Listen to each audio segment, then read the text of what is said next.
आप सभी से नमस्कार। आप देख रहे हैं फरीदाबाद न्यूज़। मैं धर्मेंद्र प्रताप सिंह। आज हम आपको हरियाणा के किसानों के बारे में थोड़ी सी जानकारी देंगे और हरियाणा की भाजपा सरकार ने इनके लिए कौन कौन से खास काम किए हैं इसकी भी जानकारी देंगे। हरियाणा में करीब 16,28,015 किसान हैं और अगर कृषि योग्य ज़मीन की बात करें तो 89,13,210 एकड़ कृषि योग्य ज़मीन है। मतलब काफ़ी हमारी ज़मीन है जहां पर खेती की जाती है। अभी हरियाणा की भाजपा सरकार ने कुछ खास काम किए हैं ताकि किसानों में खुशहाली आए। तो कौन कौन से खास काम हैं मैं आपको बताऊंगा। देखिए, एक तो आपने सुना होगा अभी अभी हरियाणा सरकार ने एमएसपी की घोषणा की थी कि हम सभी फसलों को एमएसपी पर खरीदेंगे। एक बड़ा कदम है हरियाणा सरकार का। नायब सैनी जो मुख्यमंत्री हैं हरियाणा के, अभी कुछ दिन पहले इन्होंने अनाउंसमेंट की थी। और दूसरा है कृषि लोन पर ब्याज माफ़ी। अब ब्याज तो माफ़ी कर दिया, पेनाल्टी भी माफ़ कर दी। तो ये भी बहुत अच्छा काम था हरियाणा की भाजपा सरकार का। और हमने किसानों का जब इंटरव्यू लिया था, उनकी ओपिनियन ली थी, तो किसानों ने हरियाणा की भाजपा सरकार के इस कदम की तारीफ की थी। तीसरा है भावांतर भरपाई योजना। ये योजना भी किसानों के काफ़ी काम की है, किसानों को काफ़ी फायदा होता है। अभी हम एक एक जो योजना है, मुख्य योजना है, उसके बारे में जानकारी देंगे।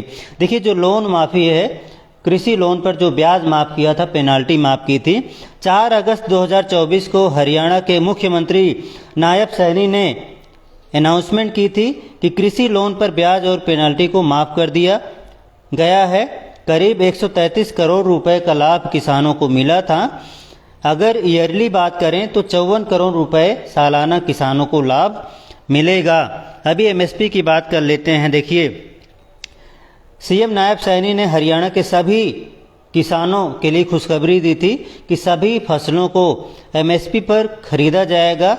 आप जानते हैं पहले 14 फसलों को एमएसपी पर खरीदा जाता था, लेकिन 10 और नई फसलें इसमें जोड़ दी गई हैं। अब टोटल 24 फसलों को एमएसपी पर खरीदा जाएगा। अब तीसरी जो योजना है भावांतर भरपाई योजना। यह योजना उन किसानों के लिए है जिन्हें मजबूरीवश अपनी फसल मार्केट में सस्ती कीमत पर बेचनी पड़ती है और किसानों को काफ़ी नुकसान होता है। हरियाणा सरकार ने बोला है अगर कोई किसान मजबूरीवश मार्केट में अपनी फसल सस्ती कीमत पर बेचता है तो सरकार खुद इसकी भरपाई करेगी। किसानों को जो घाटा हुआ है वो घाटा जो है उसका पूरा किया जाएगा, उसको मुनाफा कराया जाएगा। इसमें करीब करीब 10 फसलें हैं, मैं बताता हूँ। टमाटर, आलू, प्याज, फूल गोभी, किन्नू, गाजर, मटर, अमरूद, शिमला मिर्ची, बैगन। तो ये जो है फसलें हैं जिनको भावांतर भरपाई योजना में शामिल किया गया है। देखिए, ये तो मेन योजनाएं थी। इसके बाद मैं आपको बताऊंगा। देखिए, एक इनकी मुख्य जो योजना है कि जो भी अनाज के अलावा, जैसे कोई सब्जियों की खेती करता है, फलों की खेती करता है, फूलों की खेती करता है, तो सरकार की योजना है प्रति एकड़ और प्रति ईयर 6,000 रुपये दिए जाते हैं। तो जो भी किसान खेती करते हैं, जिनको पता है सरकारी योजनाओं का, उसका पूरा फ़ायदा लेते हैं। अभी हमने आपको दिखाया था। इसी तरह जो है बहुत सारी चीज़ें हैं, सब्सिडी दी जाती है। जैसे कोई सोलर पैनल लगवाता है तो उसके लिए लाखों रुपए की सब्सिडी दी जाती है। अभी किसानों से हमने बातचीत की थी तो उन्होंने बोला था भाई, अभी जो हरियाणा के मुख्यमंत्री नायब सैनी ने अनाउंसमेंट की थी कि जो ट्रांसफार्मर बदलने का खर्चा किसान उठाते थे, अभी वो खर्चा हरियाणा सरकार उठाएगी। मतलब जो भी किसानों का खर्चा होता था, दौड़ भाग होती थी, उसको कम कर दिया। नए ट्यूबवेल कनेक्शन दिए जाएंगे। ऐसे बहुत सारे काम हैं जो हाल ताज में हरियाणा सरकार ने किए हैं, इसकी अनाउंसमेंट की है। तो जो हरियाणा के किसान हैं उनका काफ़ी फ़ायदा होने वाला है आने वाले टाइम में। हालांकि सीएम नायब सैनी लगातार अनाउंसमेंट कर रहे थे, लेकिन अचानक चुनाव की घोषणा हो गई।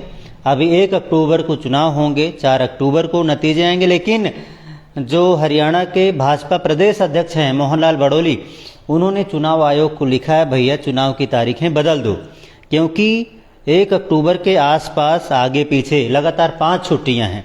तो कई बार ऐसा हो जाता है कि लोग छुट्टियों की प्लानिंग कर लेते हैं कि दादा के यहाँ जाना है, नाना के यहाँ जाना है, नानी के यहाँ जाना है, या कहीं फॉरेन में जाना है, या कहीं पे ठंडी जगह पे जाना है, ट्रिप पे जाना है। ऐसा ना हो इसके लिए हरियाणा सरकार ने और जो भाजपा के प्रदेश अध्यक्ष हैं उन्होंने चुनाव की तारीख बदलने की अनाउंसमेंट की है। इसके लिए बैठक भी हो चुकी है चुनाव आयोग की। हो सकता है चुनाव की तारीखें बदल जाएं। यही बताना था भैया।